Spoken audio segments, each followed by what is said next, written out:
the mission that should never have happened. It began in the humid spring of 1944, somewhere in the Pacific, a world of endless ocean, scattered islands, and the constant hum of war. American forces were tightening their grip across the Pacific, but Japanese convoys still threaded the dark waters between their island strongholds. Each day, they carried weapons, supplies, and soldiers, and each day, U.S. airmen were sent to stop them. But this story isn't about a typical air raid. It's about one man, a pilot who would ignore every regulation, every altitude limit, and every piece of advice from his superiors to do what no one thought possible. Captain Raymond Ray Caldwell was already a legend among his squadron. Known for his calm demeanor and unnerving precision, he had flown dozens of combat missions and returned every time with his plane full of bullet holes, but his crew intact. Yet there was something in his eyes that sprang. A quiet frustration that came from being told not to take risks when he knew risks were the only thing that got results. The orders were simple: patrol the shipping lanes east of the Philippines, identify targets, and engage at standard altitude, no lower than 1,500 feet. It was safer for pilots, and it gave anti-aircraft gunners less of a chance. But that same altitude also meant the bombs rarely hit their targets. The Japanese ships were fast, evasive, and heavily armed. Most attacks scattered explosions harmlessly across the waves. Ray hated that. To him, every missed bomb meant another ship reaching its destination, another day of the enemy surviving. So when his commanding officer briefed them about a large Japanese convoy moving north from Palawan, 12 ships guarded by destroyers, something inside Ray stirred. He knew this was his chance to change everything. The morning of the mission, the airfield buzzed with tension. Mechanics loaded the twin-engine B-25 Mitchell with 6 500-pound bombs and filled the tanks for a long-range strike. The crew, 5 men who had flown with Ray for months, trusted him completely, even when he didn't tell them exactly how he planned to fly. As dawn broke, the plane lifted from the dusty strip, climbing into a sky already bruised with war. For the first hour, silence filled the cockpit. The ocean below stretched like a steel mirror, reflecting sunlight that blinded anyone who looked too long. Then, as they neared the convoy's estimated route, Ray did something strange. He began to descend. At first, 1,000 feet, then 800, then 600. The navigator glanced nervously at the altimeter but said nothing. They all knew what low altitude meant. It meant exposure. It meant being close enough for every gunner on those ships to see your face. But Ray wasn't done. He pushed the throttle forward and brought the plane down to 200 feet, so low the ocean spray occasionally streaked across the fuselage. The engines screamed, and the ocean blurred beneath them like a moving belt. The crew gripped their stations, their hearts pounding. This wasn't protocol. This was suicide. But Ray's eyes stayed locked on the horizon. Moments later, dark shapes appeared through the haze, 12 ships, spread out like predators across the sea. The Japanese convoy, destroyers on the edges, transports in the middle. The very sight of them was enough to make most pilots radio for backup. But Ray didn't call anyone. He adjusted course and lined up for the first run. Anti-aircraft guns erupted immediately. Tracers cut the air like red lightning, sweeping across the waves. Explosions churned water all around the plane. But at 200 feet, the gunners couldn't adjust fast enough. Their shells overshot, bursting harmlessly in the air above. The B-25 roared directly toward the lead ship, closing in so fast that the crew barely had time to aim. Then, with steady hands, Ray released 2 bombs. They hit seconds later. One struck near the stern, blasting apart the deck and igniting fuel lines. The second detonated amidships, tearing the vessel in half. A tower of black smoke rose against the blue sky. The crew cheered, but Ray didn't slow down. He banked hard and set up for another pass. His co-pilot shouted something, maybe a warning, but the engines drowned it out. He came in again, this time against a cargo transport. Another 2 bombs dropped. Another explosion followed. The shockwave rattled their plane, but Ray didn't flinch. He looped around for a third target, his mind locked in a rhythm of speed, precision, and instinct. Every second at that altitude was a gamble with death. One lucky shot could end them, but the Japanese gunners couldn't track him fast enough. He was too low, too fast, too unpredictable. When his bomb bay finally ran empty, 3 ships were burning. 2 more were crippled, and the rest of the convoy was scattering. Ray pulled up sharply, climbing just high enough to escape the worst of the smoke. The radio crackled with reports. Other pilots were converging on the area, drawn by the chaos his attack had unleashed. But Ray didn't wait to coordinate. He turned his plane toward base, his fuel running low, his hands trembling from adrenaline. When he landed, the ground crew rushed out, staring in disbelief at the bullet holes and shrapnel scars across the fuselage. His commanding officer stormed toward him, demanding an explanation. Ray simply removed his flight goggles, his face streaked with sweat and salt, and walked past without a word. He had broken nearly every rule in the book, but he had also done what no one else had dared to try. The after-action report listed 5 confirmed ships destroyed and several damaged. The brass didn't know what to do with him. They couldn't decide if he was reckless or brilliant, a liability or a hero.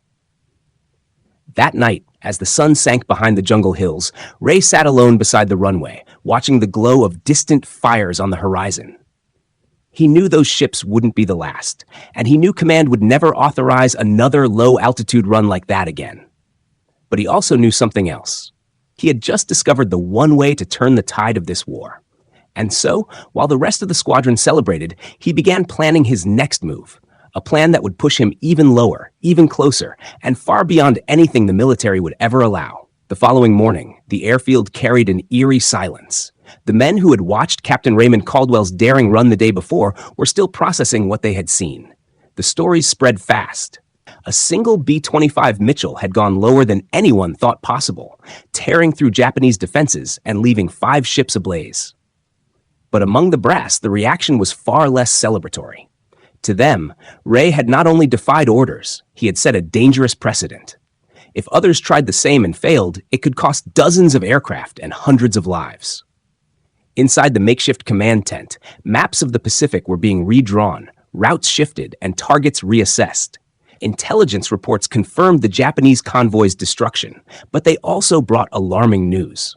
Multiple enemy fleets were rerouting supplies through the Sulu Sea, and reconnaissance aircraft had spotted new convoys forming south of Palawan. The Japanese were adapting, moving faster, tightening defenses, doubling their escorts. The message was clear. They wouldn't be caught off guard again. But Ray Caldwell wasn't thinking about enemy formations or command briefings. He was thinking about precision, about how the ocean had blurred beneath his wings at 200 feet, how the bombs had struck exactly where he wanted them, and how the ships had erupted like dry tinder. He couldn't shake it. To him, it felt like he had unlocked something, a technique that defied standard training, but one that worked. The risk, he reasoned, was no greater than flying high and missing entirely. Later that day, Ray was summoned. The air inside the command tent was heavy with cigarette smoke and tension. His commanding officer didn't shout. He didn't have to. The disappointment in his tone said everything. Ray was told his low-altitude attack was reckless and strictly forbidden going forward. The official record would mention the convoy's destruction, but not how it had been done. He was to resume normal patrol altitude, 1,500 feet minimum, effective immediately. Ray saluted, but deep down, he already knew what he would do. That night, while the base slept, the faint buzz of aircraft engines echoed again across the dark runway. Under the cover of clouds, Ray prepared his B-25 for another sortie. His crew, loyal to the Corps, didn't question the orders. They loaded the bombs, checked the fuel, and strapped in. There was no official mission log for this flight. It didn't exist on paper. It was what Ray called a ghost run. Their target, another Japanese convoy spotted moving toward Mindoro. It was smaller this time, 6 ships with light destroyer escort, but moving fast and tight. The convoy had likely heard what happened to their comrades. They would be ready. As the B-25 climbed into the night sky, Ray's hands felt steady on the controls. Every muscle in his body knew what was coming. The moon hung low, turning the water below into a field of silver ripples. The crew adjusted their guns, scanning the darkness. The silence of the open sea was deceptive. Beneath it lurked engines, searchlights, and anti-aircraft cannons waiting to open fire.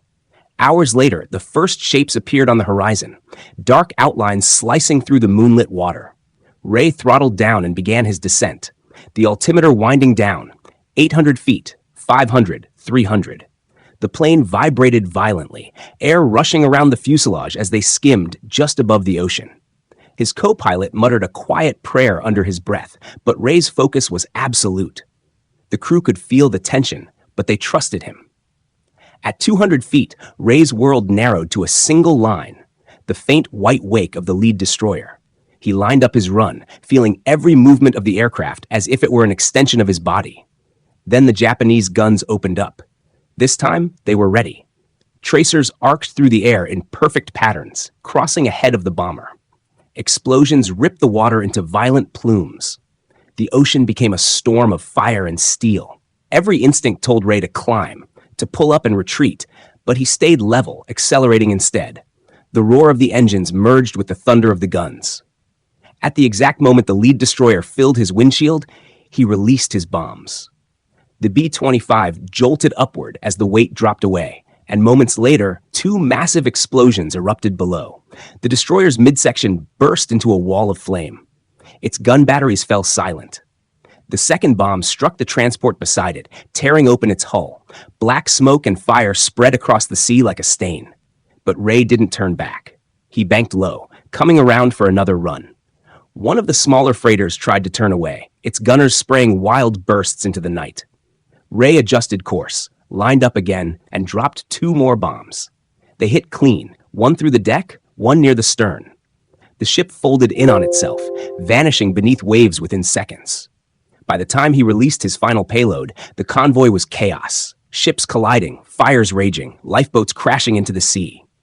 The water glowed orange from burning oil. From the air, it looked like an inferno drifting across the Pacific. When the last bomb detonated, Ray pulled up sharply, the engines groaning under strain. The bomber climbed back into the clouds, leaving behind nothing but wreckage.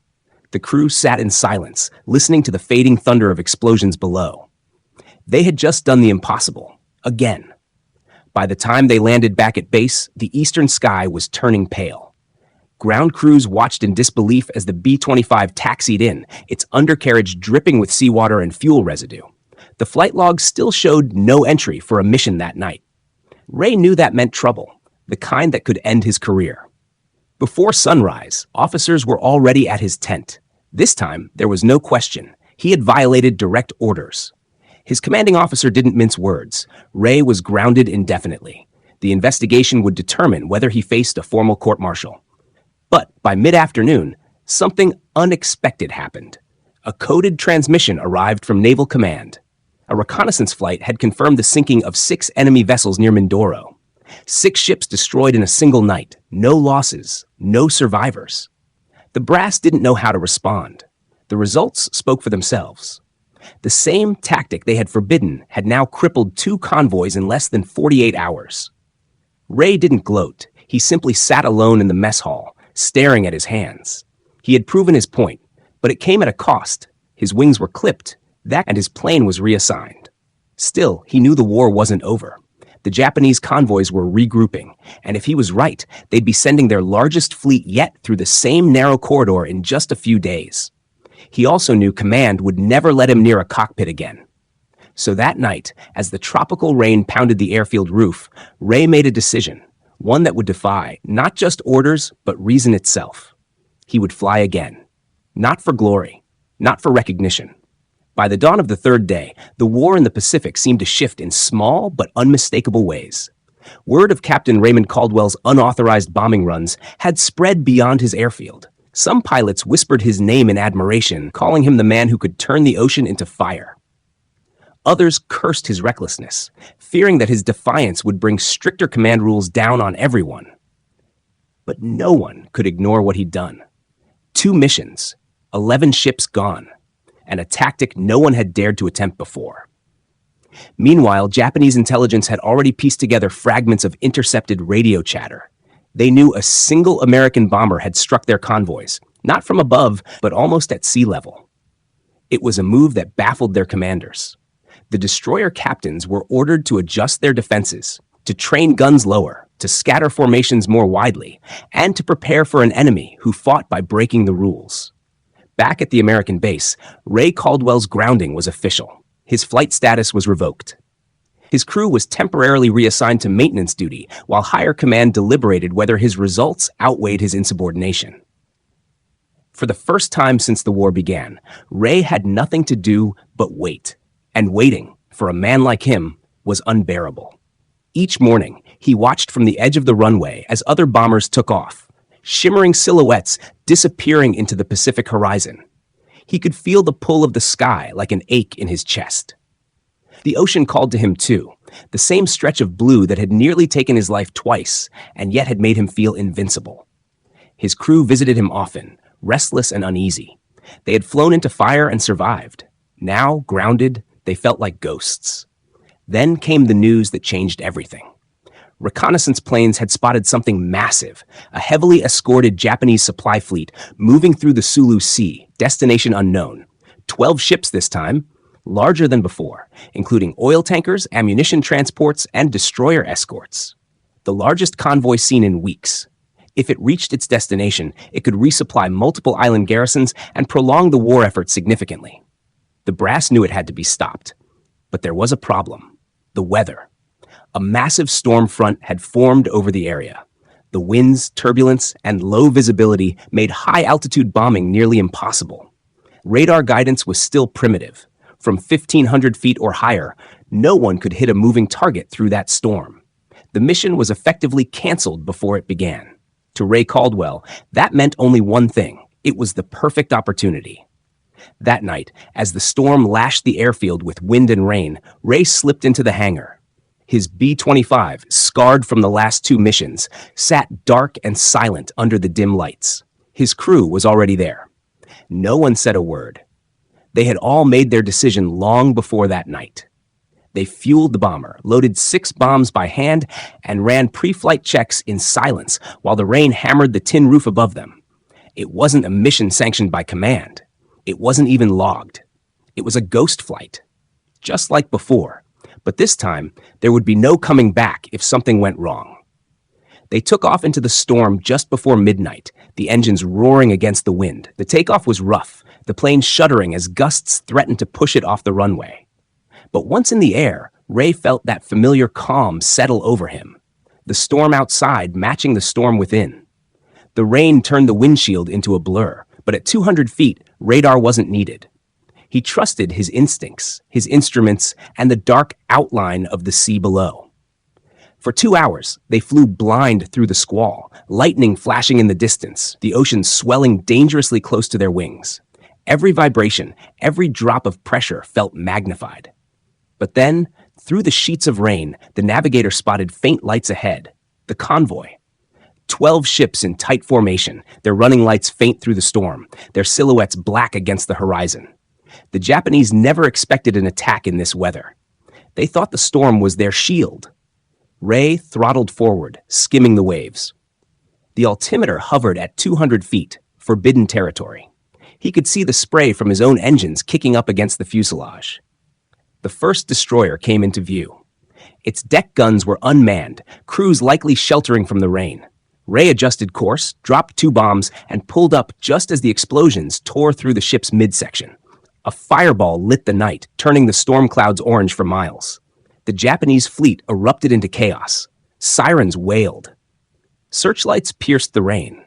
Anti-aircraft fire began to streak through the darkness, but most rounds went wild. The gunners couldn't see through the sheets of rain, and Ray's plane was too low for their calculations. He turned toward the next target, a tanker loaded with aviation fuel. The waves slammed against the hull as he lined up his approach. The crew braced themselves. Another 2 bombs dropped, one striking dead center, the other near the stern. The tanker exploded with a blinding flash that illuminated the entire sea. The blast wave rattled their aircraft, and for a moment, the plane nearly stalled. But Ray kept control, skimming just above the boiling surface of the water as flaming debris rained down around them. 2 ships gone. 10 to go. Each pass grew more dangerous. The storm intensified, the waves rising higher, the visibility shrinking to almost nothing. Yet somehow, Ray could sense each ship's movement through instinct alone, the rhythm of the sea, the patterns of light, the trails of smoke. On the third run, he dropped 2 more bombs on a transport, splitting it in half. On the fourth, he hit an ammunition ship that erupted so violently it took a nearby escort down with it. The crew worked like clockwork, reloading, recalibrating, shouting over the deafening noise. They were soaked, exhausted, and running low on fuel. But Ray didn't stop. Each time they pulled away from a target, another explosion marked the spot where a Japanese vessel had once been. By dawn, the storm began to break. Through the thinning clouds, Ray could see the aftermath, burning oil slicks stretching across miles of ocean, twisted wrecks sinking slowly beneath the waves. 12 ships had entered the storm. Only fragments remained. But victory came at a price. The bomber had taken multiple hits, one engine sputtering, hydraulics damaged, fuel nearly gone. The long flight home would be harder than any mission before. Ray checked the gauges, feeling the weight of exhaustion pressing down on him. His crew looked to him for direction, but no one needed to ask what came next. They turned for home. The horizon behind them still burned with the wreckage of the fleet.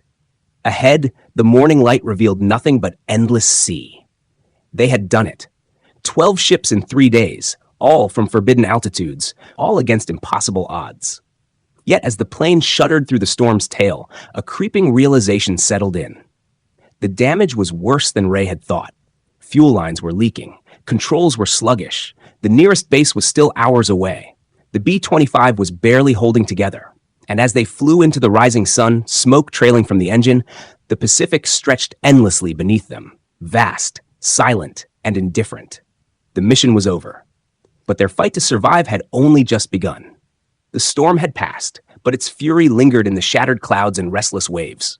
Dawn broke across the Pacific, a pale light falling over smoke columns that rose like dark towers from the sea. The aftermath of Captain Raymond Caldwell's final bombing run stretched across miles, a burning graveyard of twisted steel, oil, and debris.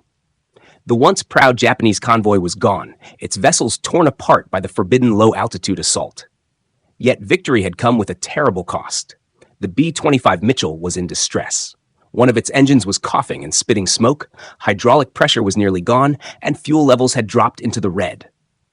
The air inside the cabin stank of oil and cordite. The radio was dead.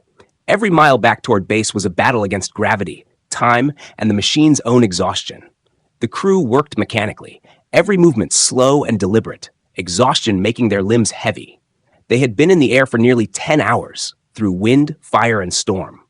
Now, the sky was calm, almost mocking in its stillness. The ocean below gleamed like glass, but it was an illusion. They all knew what waited beneath if the engines gave out. Ray kept his focus on the horizon. The gauges flickered. The controls trembled under his hands. The bomber dipped lower, struggling to maintain altitude. Each second, they lost a little more speed, a little more height. The men glanced at one another silently, the realization spreading that they might not make it home. But no one panicked. They had already accepted, somewhere between the first bomb drop and the last explosion, that survival was never guaranteed. Behind them, the world still burned. Massive black plumes rose into the sky, marking where 12 enemy ships had once moved in perfect formation.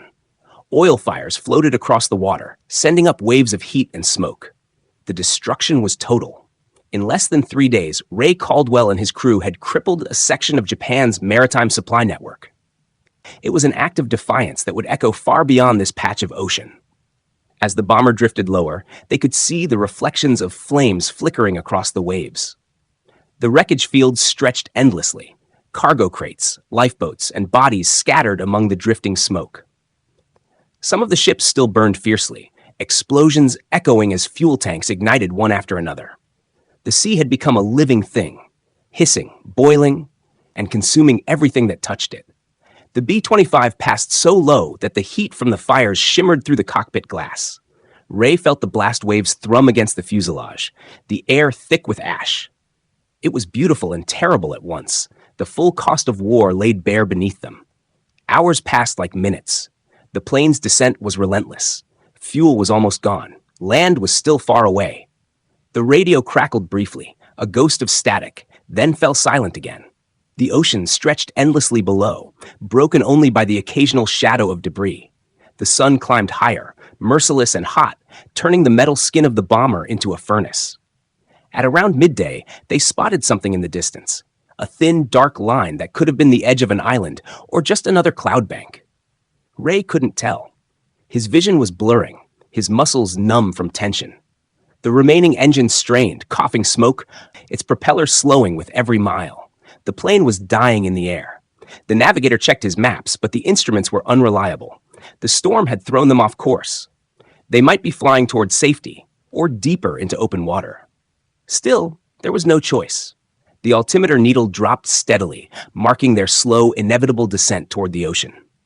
At 500 feet, the wind began to roar differently, heavier, wetter, closer. The sea seemed to reach up toward them. The B-25 trembled violently, its right wing dipping lower with each second. Ray fought the controls, trying to keep it level, but the hydraulics were gone. The stick was heavy, unresponsive. They were gliding now, not flying, a slow, dying arc through the air. Then, with a final sputter, the engine quit.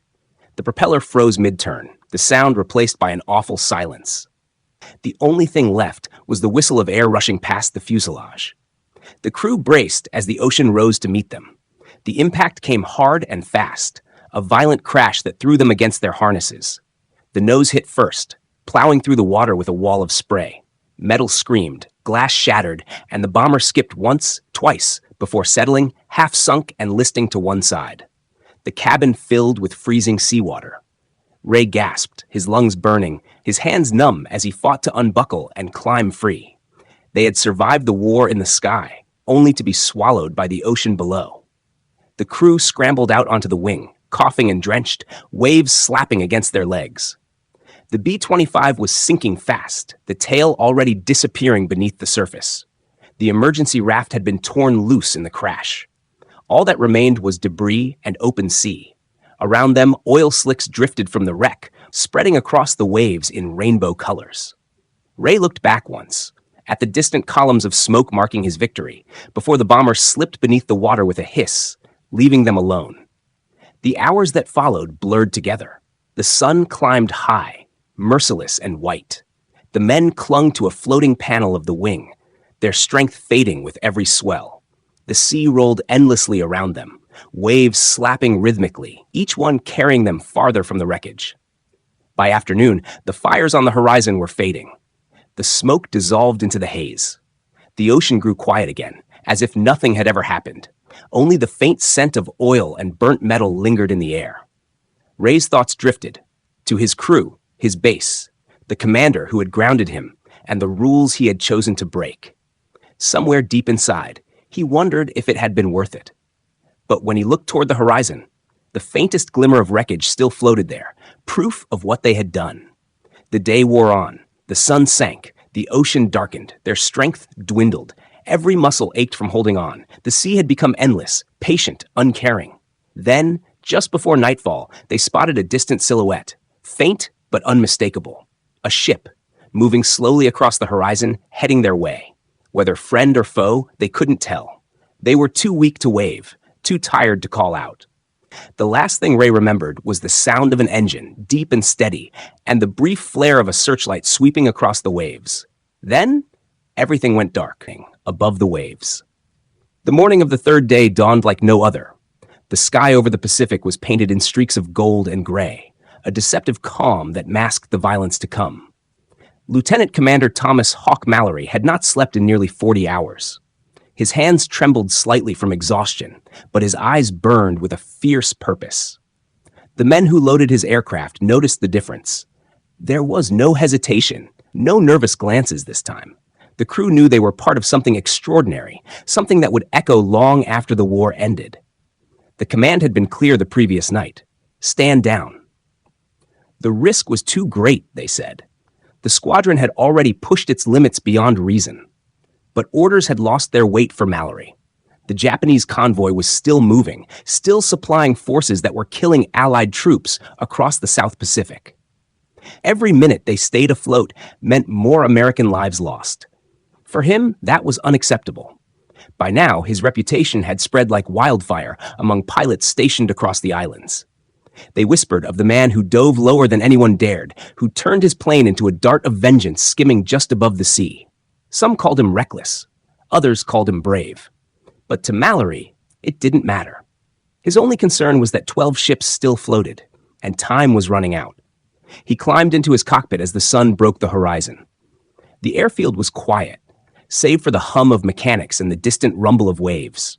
The world around him seemed to blur into insignificance. The only thing that existed was the ocean, the enemy, and the thin line between life and death. His squadron, what remained of it, followed without question. They were all bound by a shared understanding. This was their moment, the strike that would change everything. As the planes lifted off, the engines roared like angry beasts tearing through the dawn. The convoy below was already alert. After 2 days of relentless attacks, Japanese destroyers and cruisers had formed a protective ring around the remaining transports. Anti-aircraft batteries dotted the decks, ready to unleash hell at the first sight of movement in the sky. Mallory's flight approached at high altitude first, scanning, calculating, and waiting for the perfect moment. Then, with a single radio click, he gave the unspoken order. The planes dropped altitude faster than seemed humanly possible, diving from the clouds into the blinding reflection of the ocean. The enemy gunners were caught off guard, confused by the sudden appearance of American planes emerging from the glare. By the time they opened fire, Mallory's formation was already weaving through the bursts of tracer rounds, their wings slicing through the air at a terrifying 200 feet above the surface. The first bomb tore into the side of a cargo ship, its hull splitting open like a wound. The explosion sent fire and debris shooting upward, briefly silhouetting Mallory's aircraft against the flames. He banked hard, nearly grazing the sea, before locking onto the next target. One by one, his men followed suit, each plane diving low, releasing its payload, and rising just in time to avoid the shockwaves that rippled across the ocean. The sky became a battlefield of smoke and chaos. Every second stretched into eternity as flak filled the air. Mallory's left wing took a hit, rattling violently, but he refused to pull back. He could see the convoy breaking apart, ships veering wildly to escape the inferno. The sea was littered with burning oil and debris. Somewhere behind him, a voice crackled through the radio. Panic, pain, then silence. Another pilot gone. He didn't allow himself to think about it. There was no time for grief, not yet. His next target loomed ahead, a destroyer, guns blazing, turning its bow directly toward him in defiance. Most pilots would have broken off, but not Mallory. He dove straight toward it, closing the distance until he could see the terrified faces of the gunners below. At 200 feet, he released his bomb. It struck amidships, detonating in a blinding flash. The destroyer shuddered, then split apart, the stern rising briefly before sinking beneath the waves. Mallory's aircraft was thrown upward by the force of the explosion, alarms blaring in his cockpit. He fought the controls, barely keeping the plane steady as fragments of metal and water rained down. When he leveled off, he could see the result. Smoke plumes twisting into the sky, and in between them, only the ocean where ships once stood. By midday, the impossible had happened. 12 Japanese ships lay destroyed or burning, their remains drifting in oil-slicked water. The once impenetrable convoy was annihilated. Mallory circled the site from above, his fuel nearly gone, his body trembling from exhaustion and adrenaline. The radio was filled with static and faint cheers from surviving squadron members. For a brief, haunting moment, there was silence, the kind that only comes after unimaginable chaos. When they returned to base, no one spoke. The ground crews stared in disbelief as the damaged planes touched down, one after another. Smoke trailed behind some of them, others barely made it to the runway. Mallory's aircraft landed last, scraping across the ground before coming to a stop. He sat motionless in the cockpit for a long time, staring at the horizon. Word of what had happened spread quickly through the chain of command. What Mallory had done was unprecedented and strictly forbidden. He had violated orders, defied protocol, and risked everything. Yet, at the same time, he had achieved something no one thought possible. The Japanese fleet in that region was crippled, their supply lines shattered. His 200-foot bombing runs had rewritten the tactics of aerial warfare in just 3 days. But the celebration that followed was uneasy. Commanders debated whether to court-martial him or decorate him. Pilots saw him as a hero. Bureaucrats saw him as a problem. His superiors summoned him immediately. He walked into the briefing tent with the quiet composure of a man who already knew what awaited him. That night, the base was strangely quiet. The sea breeze carried the faint scent of burning oil from miles away, a reminder of what had been done. The men drank in silence, thinking of the friends they'd lost, the risks they'd taken, and the man who had led them into history. Mallory stood apart, looking out toward the dark water, knowing that the cost of victory was only beginning to reveal itself. The Pacific seemed endless again, and for the first time in 3 days, he allowed himself to breathe. Yet, somewhere deep inside, he understood. Sinking 12 ships was only part of the story. What came next would test him even more. The aftermath, the judgment, and the burden of being both a hero and a rebel. And as the night deepened, the first orders arrived from headquarters, calling for his immediate transfer. The war was far from over, but for Lieutenant Commander Mallory, a new battle was about to begin. The Pacific was quiet again.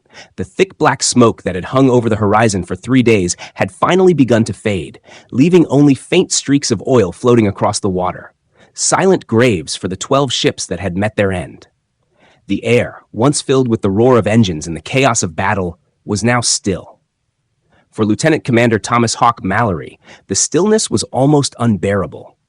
The orders had come swiftly, with the cold precision of military bureaucracy. He was to report immediately to headquarters for an inquiry into his unauthorized engagement. The words were clinical, detached, as though they weren't describing the destruction of an entire enemy convoy or the disobedience that had made it possible.